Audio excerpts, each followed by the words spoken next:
여호와께 감사하며 주의 이름을 찬양. 여호와께 감사하며 주의 이름을 찬양. 여호와여. 지혜를 가질 때 우리는 하나님께서 창조하신 세상과 가장 조화롭고 그리고 그 세상의 원리를 따라 우리의 삶에 자유를 누리며 살아갈 수 있게 되는 것입니다. 그리고 지혜를 얻는 자에게는 생명나무가 된다라고 이야기합니다.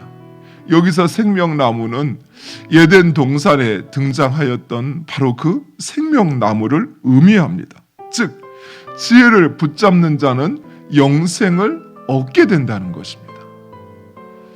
예수 그리스도, 그분과 그의 삶은 바로 하나님의 참 지혜이십니다. 따라서 지혜를 붙잡는다라는 말은 단순히 하나님의 그 어떤 지식적인 그 능력을 의미하는 것이 아닌 바로 하나님의 완전한 지혜이신 예수 그리스도를 믿는다는 것입니다. 지혜는 우리를 평안케 하며 우리를 지키고 우리를 안전하게 하는 것입니다. 그래서 우리는 그 지혜를 귀하게 여길 뿐만 아니라 그 지혜를 구하고 그리고 그 지혜 가운데 거해야 합니다. 그런데 본문에 솔로몬은 이러한 지혜가 때로는 우리가 원치 않는 징계와 꾸지람에서 나온다라고 말씀하고 있습니다.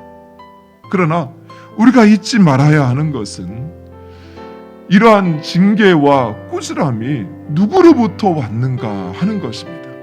즉, 하나님께서 우리를 징계하시는 것은 바로 우리를 사랑하시기 때문입니다.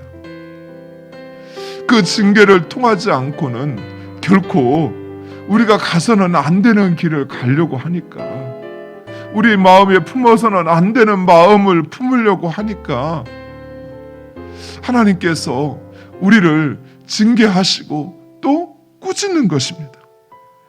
그래서 하나님의 징계와 꾸지람은 우리를 축복하시고 또 우리를 행복하게 하시기 위한 준비라고 할 수 있습니다. 솔로몬은 본문에서 그러면 우리가 이웃과의 관계에서 지혜로운 자가 어떻게 행하여야 하는지라고 하는 것을 4가지로 제시해 주고 있습니다. 첫 번째, 우리는 이웃에게 베풀 힘이 있거든 주저하지 말고 선을 베풀어야 한다라고 말씀하고 있습니다.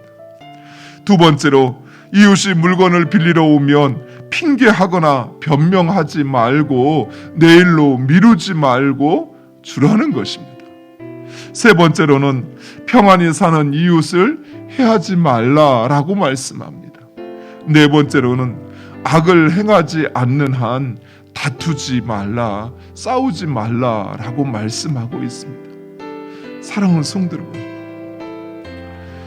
이러한 삶을 사는 것은 하나님의 지혜의 가치를 알기에 결코 세상의 그 흐름을 쫓아 살지 않는 것입니다.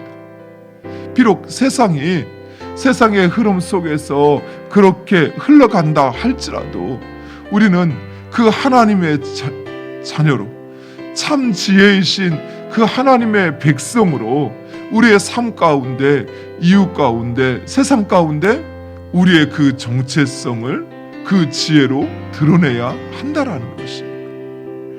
하나님의 지혜는 우리를 자유롭게 합니다. 또한 하나님의 지혜는 우리를 행복하게 합니다.